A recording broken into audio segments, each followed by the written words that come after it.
Boa tarde a todos, boa tarde. Cumprimentar a deputada, acabou de chegar.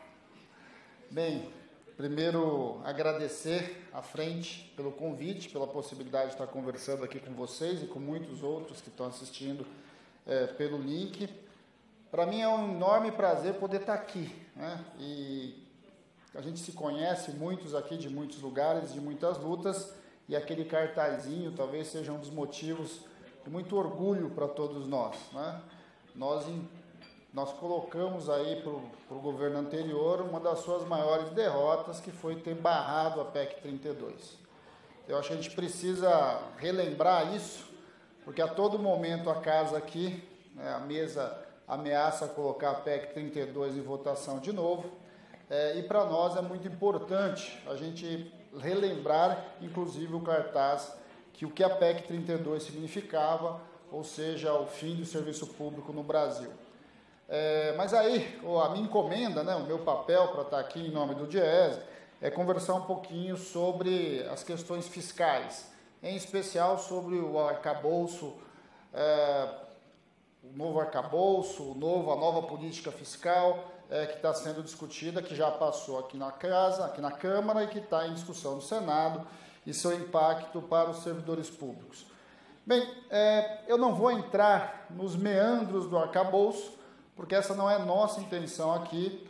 A nossa intenção é tentar entender o que é esse tal de arcabouço e tentar entender, afinal de contas, em que sentido está esse debate.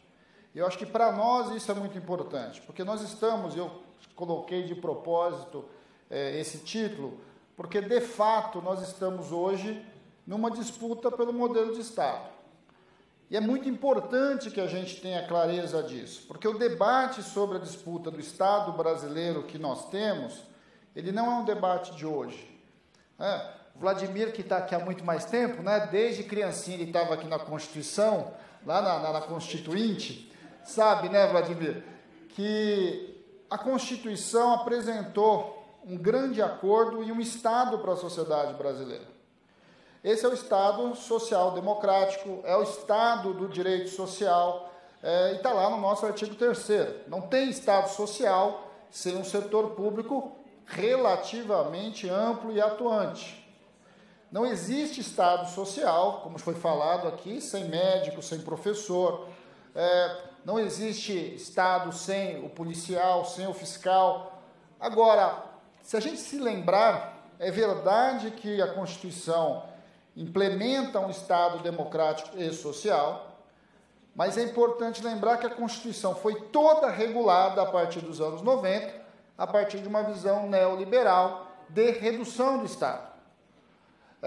O debate que, de alguma forma, a gente está fazendo aqui, nós fizemos em 2003, 2004, 2005, que era, de novo, afinal de contas, que Estado a gente quer.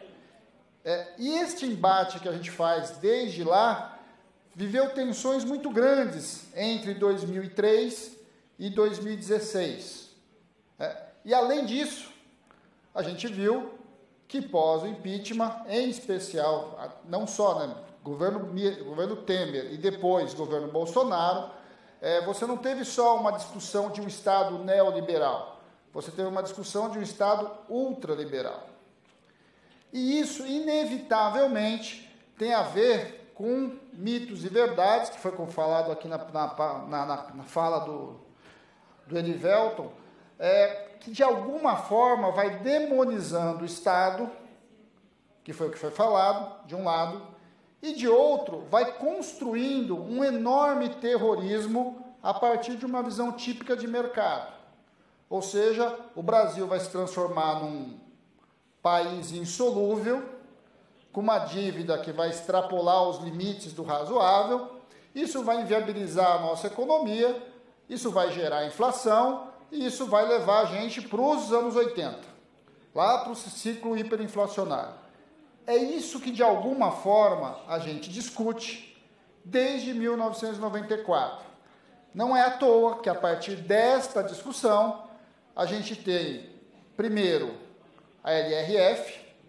A LRF talvez seja a grande discussão que foi feita nesse sentido da responsabilidade fiscal.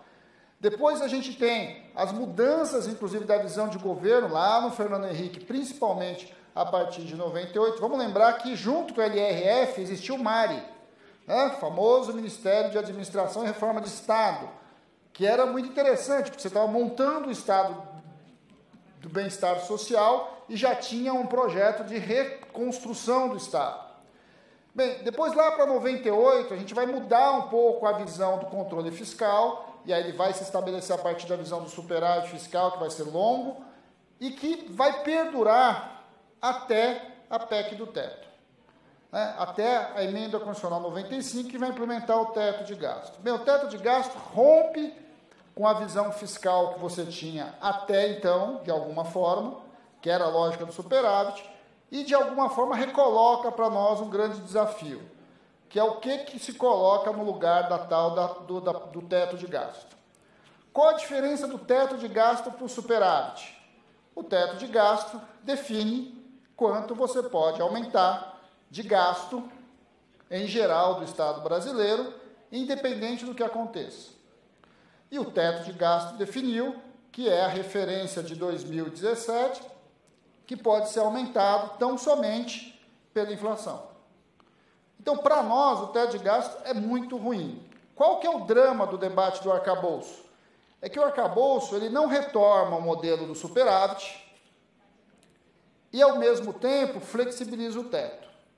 Então, o arcabouço ele nem é o teto, mas ele nem é o modelo anterior de superávit. E o que era o diacho do superávit? Era você economizar nas despesas em relação às receitas primárias, tirando juros, para que você pudesse reduzir o tamanho da dívida pública. Na verdade, nem reduzir, né? O que a gente fazia era ter rolagem dessa dívida pública. É isso. O que muda com o teto de gasto não é mais isso. Você não busca um superávit. Você efetivamente controla gasto, independente do que acontece com a sua arrecadação. Tá bom. O que é o arcabouço? É o meio termo disso. Você tem um teto. Primeiro, a tua meta não é mais superávit. A tua meta também é superávit. Mas você reestabelece um teto e esse teto é flexível. Ele está vinculado à arrecadação e está vinculado a 70% da arrecadação, né, tendo ali os limites de 0,6 e 2,5 na busca do superávit. Em resumo, gente, é isso que foi aprovado. Agora, o que isso significa? Como isso vem diretamente para a vida da gente e é real, é necessário? Esse é o debate, não é outro debate. Qual o debate que nós precisamos começar a fazer no nosso país? Porque a gente está refém de uma visão fiscal que não consegue se desatrelar dela e, a partir disso, nós ficamos girando no entorno, de um lado do superávit, depois do teto e agora do chamado arcabouço. O que eu quero tentar mostrar para vocês é que a conversa é um pouquinho mais complicada. E a nossa disputa, quando a gente fala de disputa de Estado, não é o arcabouço somente. O arcabouço é um pedaço do nosso problema, né? O arcabouço é consequência de uma visão de desenvolvimento econômico e que, de alguma forma, está baseada nos grandes acordos que a sociedade brasileira fez, principalmente por dentro dessa casa. Deixa eu passar um pouquinho, eu sei que gráfico é meio complicado, né? Um monte de bolinha para cá, é aquele monte de curvinha para cá, parece eletrocardiograma, mas só para a gente ter uma ideia, e também muito mais para orientado quem apresenta do que quem está assistindo. Mas vamos passar um pouquinho rapidinho para a gente entender um pouquinho alguns dilemas. Pode passar o próximo, por favor? Vamos lá. Um dos grandes problemas que nós temos que ter clareza é que se nós estamos falando de mudar a visão de Estado, nós temos que entender, afinal de contas, o que nós buscamos com esse Estado. E isso para nós é fundamental, né? O que foi conversado um pouco com o Erivelton antes tem a ver com isso. Por que o Estado brasileiro cresce a partir da Constituição? Porque tu tem que garantir saúde, educação e assistência social para o conjunto da população. Os mais novos sequer lembram de um Brasil sem SUS, né? Mas nós precisamos lembrar disso. E não é à toa que o Estado brasileiro, sim, ele cresce, né? Agora, quais são os nossos dramas hoje? Que nós precisamos colocar, e sem Estado nós não vamos resolver isso. Alguns dramas. 33% de pessoas passam fome no Brasil. 25,7% das famílias do Norte e 21% das famílias do Nordeste. Não é o mercado que vai resolver isso. Não é o mercado que vai resolver isso. Nós precisamos ter clareza disso. Nós temos 58,7% da população brasileira, 125 milhões de brasileiros vivem em insegurança alimentar. No número, no Norte e no Nordeste chegam a mais de 70%. O que é insegurança alimentar? Você não tem certeza se tem a próxima refeição. 10 milhões de pessoas moram em áreas de risco. A gente viu agora, no começo do ano, lá em São Paulo, em São Sebastião, o que significa isso? Não foi a casa do rico que desabou do morro. Não é isso? Não é os grandes condomínios de São Sebastião que ficaram desalojados. 100 milhões de pessoas não têm coleta de esgoto. 6 milhões de pessoas não têm moradia. 5 milhões de pessoas, 5 milhões é o número do déficit das vagas em creche. 1,2 milhões de crianças de 4 a 5 anos estão fora da escola, e agora aumentou, acabou de sair os dados essa semana sobre a PNAD de Educação, que mostra o que significou a evasão a partir da Covid. 9 milhões, mais ou menos, de desempregados, 4 milhões de desalentados, 5 milhões de subocupados por insuficiência de hora, ou seja, trabalham e ganham menos do que precisam. 35 milhões de trabalhadores sem proteção social, ou seja, sem aposentadoria. A gente já está assistindo nas ruas do nosso país o idoso de rua. Aquele que pede a moeda no farol. Não é mais o menino de rua que pede a moeda no farol, esse também está lá. Mas agora nós já temos um idoso no farol. Isso tem a ver, e com a reforma de 2019 da Previdência, isso vai aumentar. E temos pelo menos um déficit aí geral de algo em torno de 160 mil servidores. Vamos olhar só o que aconteceu, passa o próximo. Eu só vou pegar um dado só de servidor, porque vários dados já foram passados aqui, um dado só. Esse dado não é desconhecido, é o dado do painel estatístico do pessoal, do Ministério da Gestão e do Planejamento. Nós estamos falando aqui de servidores ativos, servidores do executivos e diretos. Nós, entre 2017, no teto de gasto, e 2023, nós temos hoje um déficit, ou seja, se reduziu o número de servidores federais em quase 80 mil servidores. Esse é o dado real. Eu não preciso falar de salário, porque vocês sabem muito melhor do que eu quantos anos os servidores ficaram sem reajuste de salário. Não posso falar de plano de carreira, quantos planos de carreira foram paralisados ou foram desmontados. O que a gente assistiu a partir do teto de gasto foi um processo efetivo de redução de despesa em cima do servidor público e em cima do conjunto de direitos sociais em geral. Não é à toa que a gente viu o que aconteceu na terra Yanomami. Aquilo não é à toa. Além do intencional, que aí nós podemos fazer uma longa discussão sobre isso, tem uma questão objetiva, falta gente. Falta fiscal, falta equipamento, falta tudo e um pouco mais. E a gente viu isso no IBAMA, na FUNAI, na FUNASA e assim sucessivamente. Bem, gente, por que eu estou falando isso? Porque quando a gente fala de número, dá a impressão que é número. Mas números são pessoas, são servidores e são cidadãos não atendidos pelo poder público. Ou seja, é parte da obrigação do Estado que não é efetivada por falta de recurso. Passa o próximo, porque a gente vai. Esse é o dado mais fácil para a gente olhar um pouquinho. Vamos tentar entender um pouquinho o que andou. Pode passar, por favor, a próxima? Bem, agora começa ali as linhas, né? O principal argumento para a gente ter uma âncora fiscal, é que nós precisamos controlar a nossa dívida. Ou seja, eu não posso gerar mais dívida, eu preciso garantir o serviço da dívida e eu preciso quitar parte da dívida. Esse é o argumento de qualquer âncora fiscal, de qualquer regime fiscal, desde a década de 90 aqui no Brasil. Qual que é o nosso dilema?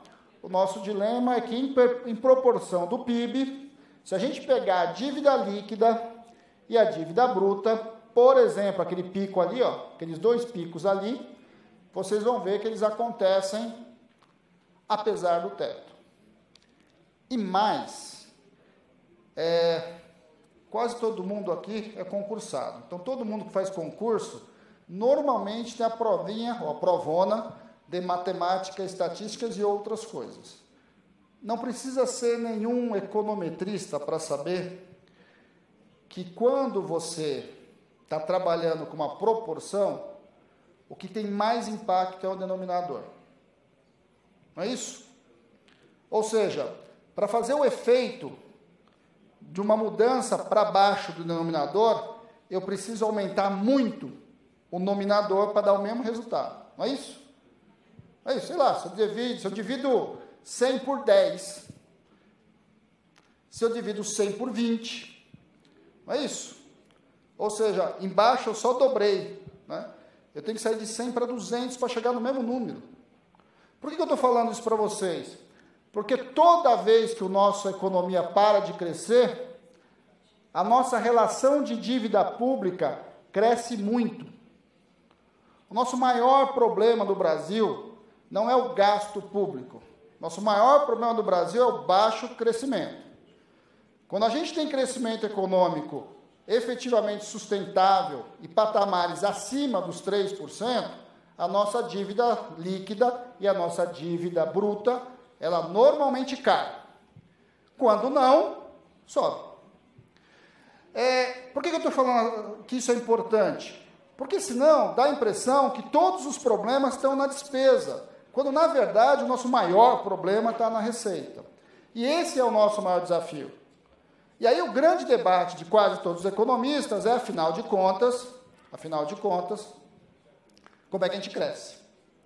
E aí tem uma discussão, precisa fazer a reforma tributária para crescer, o Estado precisa investir para crescer, a iniciativa privada precisa investir para crescer, e um argumento importante é o Estado, que é muito comum, o Estado tem que ser menor e mais eficiente para a gente crescer. Gente, isso é cotidiano na nossa história, nos últimos 30 anos. O problema do nosso, o problema do nosso crescimento é que o Estado brasileiro é inchado. Desde o mar essa discussão está colocada. E, na verdade, o dilema do crescimento brasileiro ele é muito mais complexo. Inclusive, ele passa por serviço público.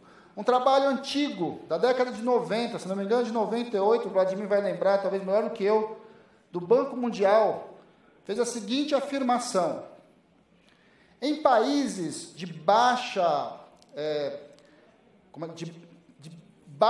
PIB, né, o terço menor das economias, o que mais puxa a produtividade e o crescimento é assistência e saúde. Não foi eu que estou falando, foi o Banco Mundial no meio da discussão do neoliberalismo. Nos países de PIB médio, que é o caso do Brasil, o que mais puxa a produtividade, é a educação. O Brasil é um país que, nos seus rincões, é um país típico de pobre, de crescimento baixo, de PIB baixo, em que o Bolsa Família e a saúde pública altera a produtividade daquela região, e nas regiões centrais ou nas capitais, nas regiões de mais dinamismo econômico, a educação é fundamental. Não existe educação e não existe saúde sem servidor público, sem recurso do orçamento. Então, este debate do crescimento econômico, nós precisamos nos apropriar para fazer o debate efetivo sobre qualquer discussão de âncora ou de regime fiscal no Brasil. Passa rapidinho, por favor. Próximo. Bem, aqui receita líquida versus receita líquida, despesa total e resultado primário. Vocês vão ver que o primário do Brasil, ele sempre foi positivo em todos os períodos que a gente teve algum grau de crescimento. Quando o crescimento econômico cai, gera déficit. A gente não só não faz primário, como a gente tem déficit primário. O que é o primário, gente? O primário é o seguinte, é a conta sem os juros, sem o serviço da dívida. Efetivamente, quanto o Estado ganha, gasta. Isso aqui é para mostrar um pouco que o nosso resultado primário está muito mais vinculado ao nosso crescimento econômico do que às nossas despesas, como o Erivelton falou para a gente. Passa a próxima, por favor. Bem, aqui é mais complicado ainda, né? Tem muita coisa aqui. Bem, despesas com pessoal em cargo. É esse cinzazinho aqui, ó. Desde 97 até 2022 no governo federal. A gente tem redução de despesa de pessoal em cargo. Pô, mas se eu estou gerando déficit, aonde vem o déficit?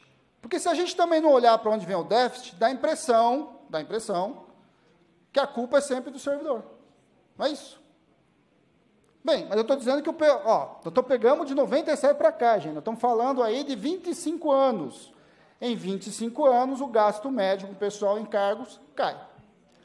A gente tem um aumento de benefícios previdenciários, mas se vocês olharem a curva, está longe de ser a curva que mais cresce, ela é a que mais importante. Aí a gente tem essas despesas aqui, despesas do Poder Executivo sujeitos a programas financeiros, que é a linha azul. O que é isso? Isso normalmente, por exemplo, Bolsa Família está aí dentro. Importante. Agora, olha o que mais cresce.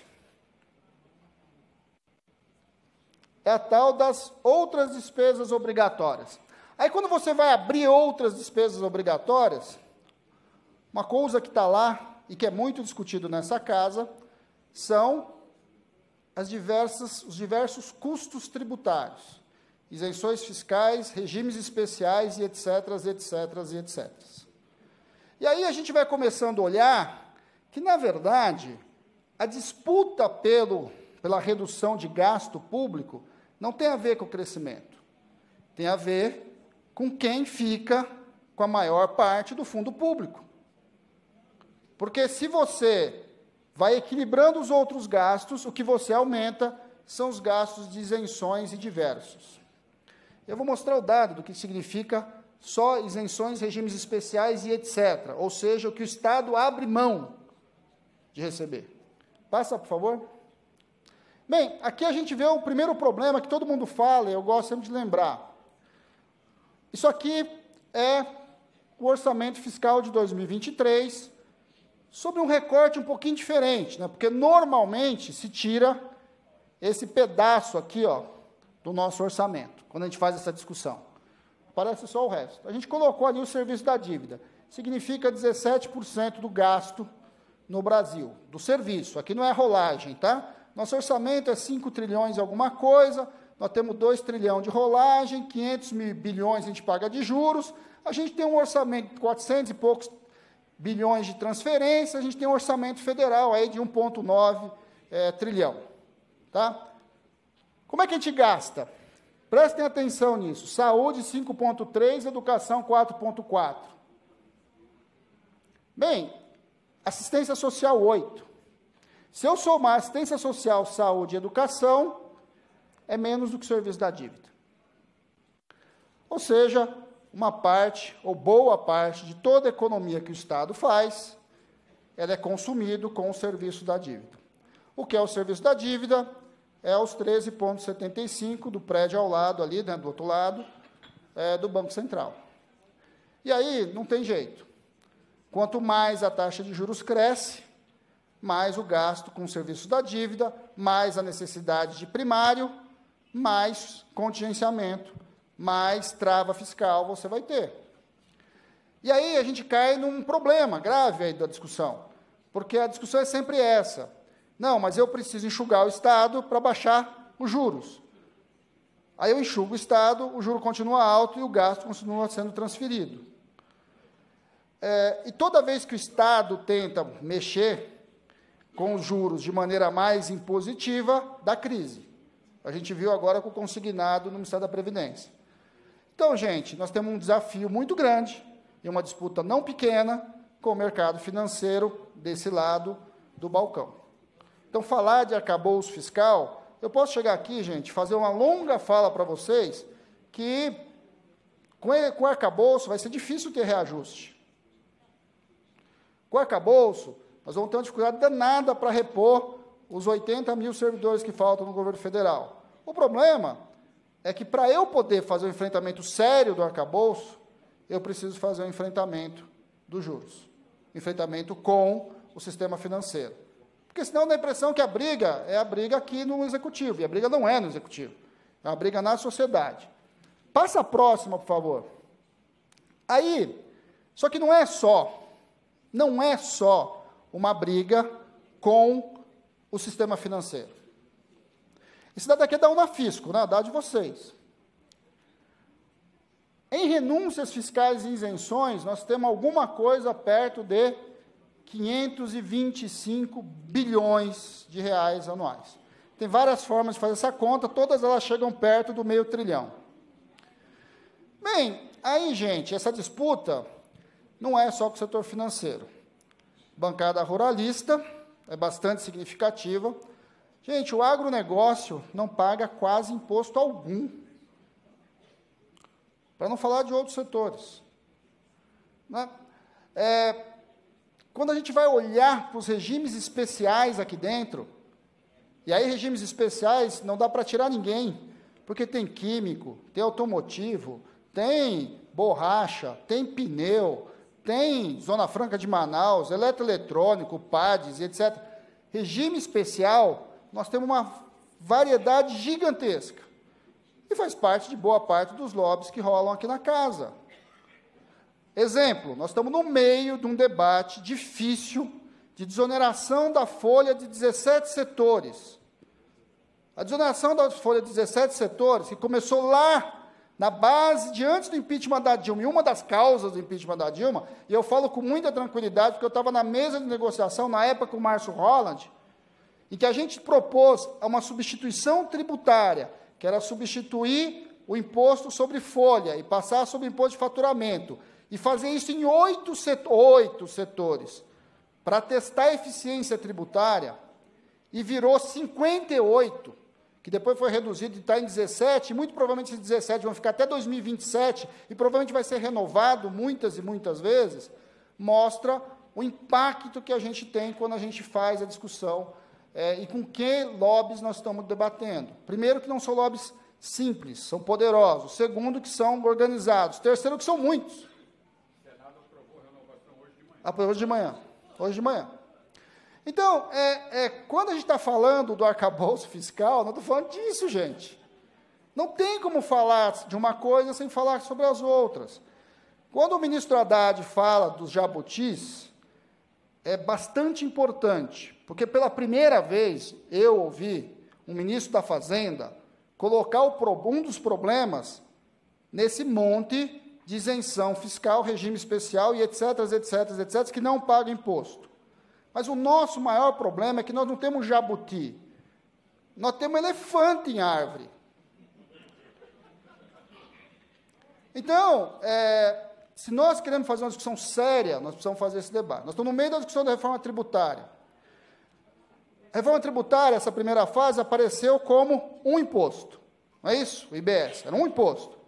Já virou bifásico, já virou 2. Dentro do imposto federal, já tem uma discussão de ter pelo menos 3 alíquotas diferentes. E tem uma discussão que pode chegar a 5. Bem, gente, aí... quem já me viu falando no Conselho Nacional de Saúde, falei recentemente, todo mundo diz que o nosso sistema tributário é complexo. Eu não acho. Eu acho ele bastante eficiente, inclusive porque ele trabalha um sistema de multiplicidade de fonte, que é importante numa economia que é assim como a economia brasileira. O problema não é a quantidade de impostos que nós temos. O problema é a quantidade de exceções que nós criamos para cada imposto. Pega o IOB, né? O IOB tributário, todo dia chega alguma coisa nova para a gente. Quem trabalha com tributação sabe o que eu estou dizendo. A quantidade de exceções e regimes especiais e formas diferentes de fazer a mesma conta é assustador. Então, se a gente fizer a reforma tributária, mas, ao mesmo tempo, a gente começar a abrir regime, daqui 30 anos, 20 anos, nós não vamos sair do mesmo lugar. De uma outra forma, talvez seja mais bonitinho, mas a complexidade vai criar, porque nós temos problemas de empresas que se cadastram em quinais diferentes para pagar menos imposto. Nós temos empresas que se racham em 3 empresas para aproveitar o simples. Só para falar de algumas coisas. Então, isso para nós é muito importante. Passa a próxima, por favor. Muito bem. Aí vamos olhar para o que interessa. Variação da arrecadação do governo federal em relação ao PIB. Se vocês olharem aqui, a arrecadação, ela normalmente, nos períodos de crescimento forte, a arrecadação está bem à frente do crescimento do PIB. Isso é importante para falar de arcabouço fiscal. Em momentos de crise econômica, a gente assiste quase um colamento das curvas. E, às vezes, um pouco abaixo. Qual que é o nosso drama para o debate do arcabouço fiscal? 70% do aumento da arrecadação pode se transformar em aumento de despesa. Essencialmente, gente, é disso que nós estamos falando. Nós hoje temos um limite fiscal, que ele é variável, e ele se referencia no aumento da receita. Se a gente entender isso, já ajuda a entender bastante. Ou seja, eu gasto 100, arrecado 110, aí a minha arrecadação vai subir para 120 e o meu gasto vai poder subir para 107. É isso que é, em grande medida, a discussão do arcabouço. Ou seja, o gasto só pode crescer 70% do aumento da arrecadação. Isso é ou não é um problema para reajuste de servidor? Isso é ou não é um problema para contratação? Isso é ou não é um problema para reestruturação de cargos? E aí, Fausto, já fez todas as contas para trás? Então, eu vou falar para vocês assim, depende. Que resposta mais sem vergonha, né? Vocês me perguntam diretamente, se o arcabouço vai impedir o meu reajuste, eu falo, depende. Por quê? Porque depende do nosso crescimento econômico. Essa é a chave da discussão do arcabouço. O Brasil, entre 2004 e 2013, teve um crescimento médio em torno dos 4%. Se o PIB cresceu 4%, a nossa arrecadação cresceu 7%. Se a nossa arrecadação cresceu 7%, 70% disso, eu posso, neste período para trás, mais ou menos imaginar que as nossas despesas possam crescer em média 5%. 5 não é pouco. 5 dá para fazer muita coisa. Dá para contratar, dá para aumentar salário, dá para fazer dá para fazer reestruturação de carreira. Agora, entre 2014 e 2022, nosso crescimento foi de 0,2, em média. O crescimento médio da arrecadação não chegou a 1,5. Bem, 70% disso não chega a 1. Aí não tem aumento de salário, não tem concurso, não tem... É disso que nós estamos falando quando a gente fala do arcabouço. Eu não vou entrar nos meandros, mas, em resumo, é disso que nós estamos falando. Se o Brasil crescer, nós temos espaço para muita coisa. Se o Brasil não crescer, nós vamos congelar tudo. Porque o espaço que se fala, ele é muito limitado, e o Congresso limitou mais ainda. Uma das coisas que o Congresso fez, primeiro, foi transformar esse 70 e o 2,5 e o 0,6 em fixo, que é um problema. A ideia era que era feita a cada ciclo de 4 anos, aí fica fixo. Bem, fixa fixo, gente, cada ciclo econômico é um ciclo econômico, tem que refazer as contas. Primeiro problema.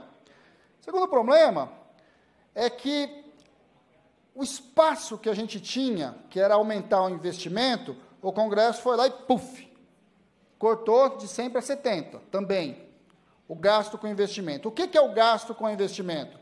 O que diz o arcabouço? Diz que se a gente tiver mais do que a meta, ou seja, mais do que o superávit pensado, dentro da lógica dos 70, mas eu gerei superávit, mais do que os 2,5, que é a banda larga do superávit, o que for acima disso, eu posso gastar em investimento. Importante, porque se eu gasto em investimento, eu puxo a economia cresce, arrecada mais, dá para melhorar o fiscal. O Congresso foi lá e disse que não é 100, é 70. O Congresso não, a Câmara, né, está lá no Senado agora. Então, esse é um problema. Segundo problema, ele diz que quando a gente não atinge as metas previstas, eu posso pagar um pedágio que não vai ser mais 70%, vai ser 50% do gasto, do aumento para os anos seguintes. Tá bom. Só que, além disso, foi colocado aqui na Câmara que não pode ter aumento de servidor, nem concurso, etc., etc., não é isso? A minha pergunta, e eu acho que, bem, o relator, o Cajado, queria colocar, o deputado, queria colocar, de alguma forma, alguma trava para o governo não aumentar gasto. É justo? Faz sentido? Tá, até faz. A minha pergunta é por que nas travas, já que era para botar trava, nós não colocamos trava de renúncia fiscal. Tá bom, está lá na NRF já. Mas a gente sabe o que significa renúncia fiscal no Brasil. Você mostra a fonte no primeiro ano do exercício, depois a fonte meio que desaparece, né? Bem, essa é uma discussão que eu acho que vale a pena. A última lâmina, por favor. Pode passar, por favor, a próxima. A última, aí. Muito bem. De alguma forma, eu quero trazer um último debate com vocês, que para nós, para esse debate, é fundamental. Nós precisamos fazer no Brasil uma enorme discussão do que eu entendo como investimento. Porque todo o arcabouço fiscal está construído a partir de uma ideia, que é, primeiro, sobra-se recurso, para quê? Sobra-se recurso para, de alguma forma, a gente melhorar o serviço da dívida e aumentar o investimento. Por isso que fala claramente no arcabouço fiscal e coloca, inclusive, os espaços de investimento. Qual que é o nosso problema? O nosso problema é que o conceito de investimento da 4.320, que é uma lei de 64, ele é muito diferente do que a gente discute na economia em geral, e muito mais, por exemplo, o que a OCDE está discutindo hoje. Quando a gente faz o debate na economia, o que é investimento? Investimento é um gasto em bens e serviços que aumenta a minha geração de riqueza, aumenta a minha capacidade de aumentar a riqueza do país. Isso é investimento. Em economia é isto. Uma empresa tinha uma máquina, compra uma segunda máquina e dobra a produção. Logo, ela ganha mais, aumenta a produtividade, ela mais do que dobra, muitas vezes, o retorno dela. E isso é investimento. O nosso problema no Brasil é que comprar tanque de guerra é investimento. Comprar navio de guerra é investimento. E usado ainda. Não, deixa eu ter que chutar. A GND4 eu preciso olhar com mais cuidado. Deixa eu não vou também ser leviano. Quando você vai lá na GND4 e vai olhar o que é investimento, aí vocês vão ver mais ou menos o nosso drama quando a gente fala de investimento. Vou dar um exemplo para vocês. Fiocruz. Alguém tem dúvida que a Fiocruz é pesquisa e desenvolvimento? Eu não vou nem falar dos outros. Vou falar da Fiocruz, que foi fundamental para a gente ter a nossa vacina, certo? Tem coisa mais importante do que, entre os muitos desenvolvimentos e P&D que nós temos, do que a Fiocruz faz? Então, do orçamento da Fiocruz de 7,7 bilhões, só 922 é considerado investimento. Por que eu estou chamando a atenção disso? Porque quando a gente faz o debate aqui no setor público, e aí tem a ver com a discussão das exceções, que está lá no arcabouço fiscal, nós precisamos fazer algumas discussões que são muito sérias nesse país para voltar ao debate de crescimento. Para o Brasil crescer, para eu arrecadar mais, poder melhorar a vida do povo e dos servidores, eu preciso de investimento, público e privado. O problema é que a gente tem de investimento uma coisa um pouco muito complicada, né? E eu estou insistindo para falar de vocês porque, eu insisto, isso não sou eu que falou, foi o Banco Mundial que falou. Para uma parte do Brasil, o melhor investimento que ele faz é em saúde e assistência, vai aumentar a produtividade. Para uma outra parte do Brasil, que vai melhorar a nossa produtividade, é educação. E a gente entende saúde, assistência e educação como gasto. É a fala do presidente Lula, não é isso? Está falando o tempo todo. Tudo é investimento, tudo é educação, o que é gasto, o que é investimento. Nós precisamos fazer esse debate no nosso país. Porque, como foi lembrado, nós gastamos muito dinheiro com o serviço da dívida, Nós gastamos muito dinheiro com um monte de desonerações, um monte de recursos para o setor privado, nos diversos setores. E quando a gente vai falar que o Fundeb tem que estar fora do arcabouço fiscal, dizem que a gente quer gastar mais. Quando a gente quer colocar fora da conta do arcabouço fiscal o piso da enfermagem, é porque a gente é leniente com o gasto público. Eu estou insistindo e termino a minha fala dizendo o nosso problema, claro, no nosso país, é que nós precisamos mudar o nosso padrão de crescimento econômico e social. Para a gente mudar o nosso padrão econômico e social de crescimento, nós precisamos fazer um debate sério no país do que é gasto e do que é investimento. Para quê? Para a gente compreender, de fato, onde uma parte grande do fundo público que está em disputa está sendo gasto. E nós não teremos condições de fazer esse debate se a gente não enfrentar os grandes capitais. De um lado, o setor financeiro, de outro lado, os diversos grupos que, nesta casa, buscam diferentes formas de não pagar imposto. Então, eu sei que talvez muitos esperavam que eu ficasse explicando aqui o que é o arcabouço fiscal, mas isso, gente, tem live, tem vídeo, tem cartilha, nós estamos soltando uma nota técnica no Diário dos Próximos Dias, tem muito texto para falar sobre os detalhes do arcabouço. Simplificando, vai poder gastar 70% de quanto aumentar a arrecadação. É isso. A pergunta nossa, para mim, não é essa. A pergunta é como nós vamos fazer para aumentar a arrecadação. Para fazer isso, nós precisamos aumentar o crescimento econômico e nós precisamos enfrentar quem, de alguma forma, não paga imposto nesse país. Então, não sei se era isso que vocês esperavam, mas eu agradeço muito a possibilidade de falar com vocês. Obrigado, gente.